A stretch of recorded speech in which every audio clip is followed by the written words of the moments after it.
কি হয় প্রজাপতি সহজে লন্ডন বিশাল বড় একটা টাকা এবং সুযোগ পাওয়া এবং এইভাবে যা চলতে পারে মূলত কিছু সেখান থেকে দাঁড়িয়ে মাথা উঁচু করে বেঁচে থাকা এবং দর্শকদের ভালোবাসা পাওয়া এবং ধুরন্ধরের মতো ছবির সামনে দাঁড়িয়ে থাকা এবং বাংলা ছবিও যে পারে বাংলা ছবি হাউসফুল করতে পারে বাংলা ছবি যে একটা কালেকশন দিতে পারে এটা প্রমাণ করে এটা আমার জয় নয় এটা বাংলা ছবি জয় বাংলা ভাষা জয় বাংলা ছবি দর্শকের জয় সবাই এই যে মানুষ দেখেছেন এবং যারা দেখেনি কিন্তু দেবকে মনের মধ্যে বা প্রার্থনার মধ্যে তাদের দেখেছেন তাদের সবাইকে ধন্যবাদ পাশে থাকার জন্য এবং প্রজাপতিকে এতটা সামনে উপরে নিয়ে যাওয়ার জন্য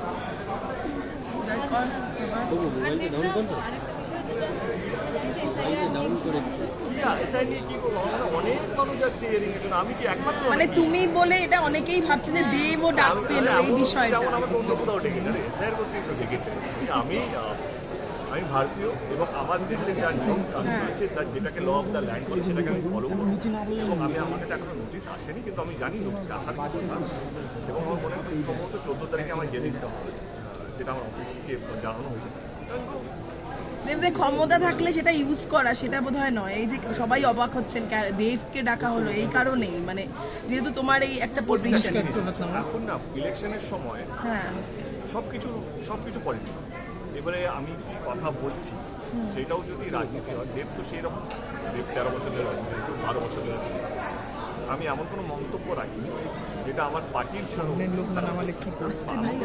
মন্তব্য রাখতে চাই না যেটা আমার দেশের সংবিধানের কোনো দাগ কাটে আমি আমার দেশের সংবিধানকে রেসপেক্ট করি আমি আমার পার্টি আমি আবারও চাই যে চতুর্থবারের জন্য মমতা ব্যানার্জি আবার সিএম হয়ে আসুক এইটার মধ্যে কোনো নেই রাজনীতি নেই এটা আমি চাই এগুলো রইল কথা এসআইয়ের ল অফ দ্য ল্যান্ড যেটা এখন নতুন নিউ নর্মালের মধ্যে হয়েছে আমি সেটা ফলো করবো এবং নিজেকে প্রমাণ করার জন্য আমি citizen of this city of this country যা যা লাগবে সেটা বলবো দেবদা এই রাজনীতি একটা কথা তোমাদেরকে বলে দিই প্লিজ এটা মাথায় রাখবে হ্যাঁ অন্য কোনো প্রিমিয়ারে গিয়ে অন্য কোনো অ্যাক্টরকে প্রডিউসারকে ডিরেক্টরকে যে শুনিয়ে জিজ্ঞেস করবে না আমার সত্যি খুব খারাপ লাগছে তার জন্য কারণ ওকা লাগছে কি কারো একটা অন্য প্রিমিয়ারে অন্য অ্যাক্টরকে তোমরা দেশে এটা ঠিক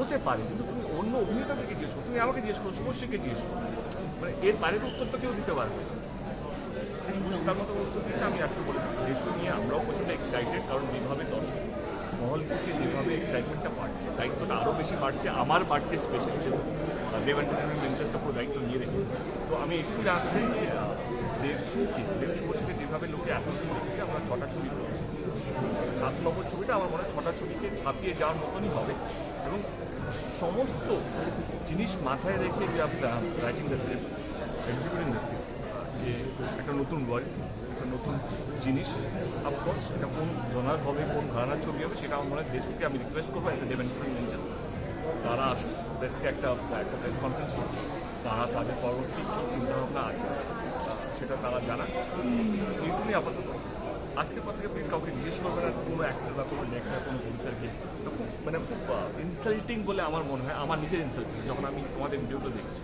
it's not right it's not ethically right তোমরা তোমাদের টিকবিটের জন্য তোমরা তোমাদের ভিউজের জন্য দেশু নামটাকে ইউজ করছো দেশু নাম যেখানে যাচ্ছে সবাই দেখছে সেটা এটা খুব ভালো একটা জিনিস তা বলে আমি চাই না আমার কোনো কলিগ এইটা কোনো উত্তর দিই কারণ তারা এর সঙ্গে কোনো যুক্ত নেই তারা শুধু তাদের প্রিমিয়ারে কেন তোমরা দেবদা একটা কথা বলছি যে রাজদাকে জিজ্ঞাসা করা হয়েছিল কারণ চ্যালেঞ্জ মানে তোমরা এই জুটি মানেই চ্যালেঞ্জ এবং সেই কারণে যে রাজদা পরিচালনা করতে পারেন কি না না রাজদা বলছেন কৌশিকদা মানে রাজদা তোমাদের জুটিতে একটু হলেও কম হয়েছিল সেই কারণেই এক্স্যাক্টলি আমি এখন কিছু কম্পোজ করতে রাজ ইজ আ ফ্যান্টাস্টিক লেখা আমার মনে হচ্ছে কমার্শিয়াল ভাই সামনে ব্রিলিয়েন্ট মাইন্ড ব্রিলিয়েন্ট এখনো আমরা চূড়ান্ত করতে পারিনি।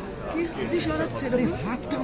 একটা মাথায় আইডিয়া চলছে, সেই আইডিয়াটা আমার মনে হয় যে এক মাসের মধ্যে আমিও কাজ করছি, তুমি এভাবে তারপরে যে শুরু আসবে, কথা বলবে, who will be the director, আমরা সেটা অ্যানাউন্স করবো। তার আগে আপনারা প্লিজ কাউকে জাম্প করবেন না, কাউকে ঠিক আছে। এই তো আপনাদের প্রমোশনাল হ্যাঁ, হ্যাঁ, করো। কিভাবে রাখছে, মানে যেভাবে আমরা ঢুকে তো প্রমোশন দেখেছি ব্র্যান্ড ট্রেলার বাবু তার আগে আমার ব্যাগ বলে একটা অ্যাম্বুলেন্স দাঁড়াও, একটা ছবি। তারও নায়িকা এখনো বলি না, সেটা নায়িকা কি হবে সেটা তো দেখো না, সব হবে সব হবে আমার আচ্ছা, মনে হয়। খাদান 2 এর জন্য তো দর্শকের রয়েছে। খাদান 2 এর জন্য আছে, অনেক কিছু আছে। আমি বলবো এইটুকু তোমাদের মাধ্যমে সমস্ত দর্শকদেরকে খাদান। একটা ফেস হয় না, একটা অ্যাক্টর বা একটা মাইন্ড, ক্রিয়েটিভ মাইন্ড, একটা ফেস চলে যেখানে অনেক কিছু আইডিয়া ক্র্যাক চলে, আইডিয়া চলে কি আমি এটা করতে চাই, এটা আমার মনে হয় একটা ফেস চলছে যেখানে আমি আরও কিছু করতে চাই, আরও কিছু দিতে চাই, আরও কিছু ভালো করতে চাই। তো সেখান থেকে আমি বলবো একটু সুযোগ দিন। ডেফিনেটলি 2025টা খুব ভালো কেটেছে। নর্মালি একটা অ্যাক্টরের জীবনে 3টে ব্লকবাস্টার একটা বছর হতে পারে না। তাও আবার একটা ছবি, সেটা 10 বছর পুরনো ছবি, সেটা ফিরে আসা যেভাবে ভালোবাসা পেয়েছে, এবং প্রজাপতি 2 এবং রঘু ডাকা, এটু বলবো যে চ্যালেঞ্জিং হবে আমার জন্য নেক্সট ইয়ারটা। কারণ 2025কে ছাপানো আমি কেন যে কোনো সুপারস্টার বা মেগাস্টারের জন্য মানে সহজ নয়। তো আমি জানি আমার দায়িত্বটা কি, আমি জানি মানুষ কতটা আমাকে ভালোবাসা দিয়েছে, সেটাকে আগলে রেখে কীভাবে আরও ভালো করবো সেইটা সহজ নয়, সেইটাই প্রসেসের মধ্যে আছে বা সেইটাই বলতে চাই। যেহেতু তুমি তোমার কথাই বললে, আর কি তোমাকে এটাই জিজ্ঞেস করা, খাদান 2 এ শোনা যাচ্ছে যে কোয়েল দিকে দেখতে পাওয়া যাবে। আই তো লাভ টু, তুমি বলো তুমি। আমি সব কোনো কথা হয়েছে, ম্যাডাম এখন স্ক্রিপশন নেই, তো ম্যাডাম যেটা স্ক্রিপ্ট লিখছে তারা আমি এটা বলে লাভ সত্যি- টু হবে, এটা আমি কোয়েল টু বলছি। দেবদার লাস্ট একটাই কোয়েল যদি হ্যাঁ বলে তো খাদান 2 কোয়েল থাকবে, আর কেউ আরে দেবদার লাস্ট একটাই প্রশ্ন। তুমি প্রথমেই রাজনীতি নিয়ে কথা বলছিলে, এবং মানে বাইরের রাজনীতি নিয়ে তুমি খুব ক্লিয়ার আজকে বললেও তোমার মনের কথা একদম। তো সেক্ষেত্রে টলিউডের রাজনীতিটা কি আরো ভয়ঙ্কর হয়ে উঠছে দেব অধিকারীর জন্য?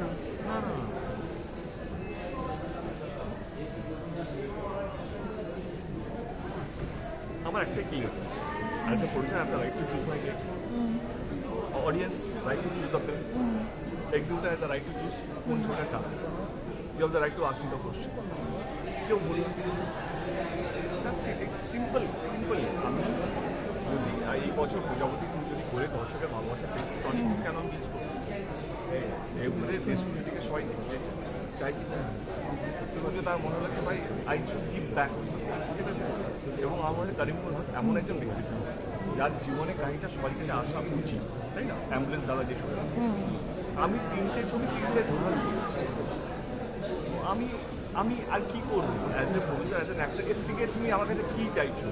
আমি সিনেমা বানাতে ভালোবাসি, এবার আমাকে সেটাই করতে দিন। আমি রাজনীতি করতে চাই, সিনেমা করতে চাই।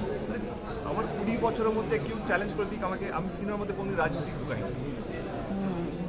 কোনো দিনও কেউ বলে দিক আমি রাজনীতিকে সিনেমার বাইরে রেখেছি, আজও কেউ একটা ছেলে বলে দিক, একটা কেউ বলে দিক যে দেব সিনেমার মধ্যে রাজনীতি, এবার রাজনীতি ঢুকছে সিনেমার মধ্যে। আমি চাই না, আমি চাই সিনেমা লোকেদের হাতে থাকুক, যারা সিনেমা প্রডিউস করছে, যারা সিনেমা ডিরেক্ট করছে, যারা সিনেমা চালাচ্ছে, রাইটার্স, অ্যাক্টার্স, ডিরেক্টার্স, এভরিবডি প্রত্যেকে নিচে সেটা করা উচিত। আরেকটা বিষয় যেটা আমরা শুনেছিলাম, রেটিং কমানো নিয়ে কথা চলছিল, সেখানে ফ্যান ক্লাবকে মানে বলা হচ্ছিল যে তারা আদৌ করেছিল না। তো সেই জায়গা থেকে আজকে আমরা দেখলাম আবার সব নেই, রান্নাদা ওখানেই রয়েছে। তো সবটা মিলিয়ে কি বলতে ভাই চাইবে? জীবনে একটা জিনিস শিখিয়ে দিই, কেউ পার্মানেন্ট শত্রু হয়, সিনেমা শেষ, বন্ধুত্ব শুরু। আমি রানাদা, সিকান্দার, রানাদা তিনজনকেই বলছি, আমাদের অ্যাসোসিয়েশন অনেক পুরনো, এবং একটা ছবি আমাদের বন্ধুত্ব বা আমাদের শত্রুতা ডিসাইড করতে পারে। আমরা সবাই সিনেমা প্রেমী, আমরা চাই নতুন, আমরা সবসময় রানাদা ইজ এ ব্রিলিয়েন্ট মাইন্ড, ও যদি পুলিশ করছে রানা সরকারের কথা বলছে, ওর মাথার মধ্যে দারুণ আইডিয়া চলে, ইজ এ ব্রিলিয়েন্ট সিনেমা বানাতে চায়। আমি অ্যাজ অ্যান অ্যাক্টর আমি চাইবো যে ওর সব যদি কোনো ভালো আইডিয়া আসে যেটা বলতে দেব হবে, যদি আমার ইনভেস্টমেন্ট করবো, সেখানটার সাথে আমি কাজ করছি, রানাদার সাথে কাজ করছি। আমি আবার বলছি, আমরা কেউ চাই না যে সিনেমার খারাপ, ইন্ডাস্ট্রির কথা। আর আমি ইন্ডাস্ট্রিকে ভালো রাখার জন্য যথেষ্ট আমরা সবাই চেষ্টা করছি। এটার মধ্যে লেবুকে যত চটকাও তত পিত, আমরা যেমন ভালো আছি কষ্ট কেন? একদম। থ্যাংক ইউ দেবদা।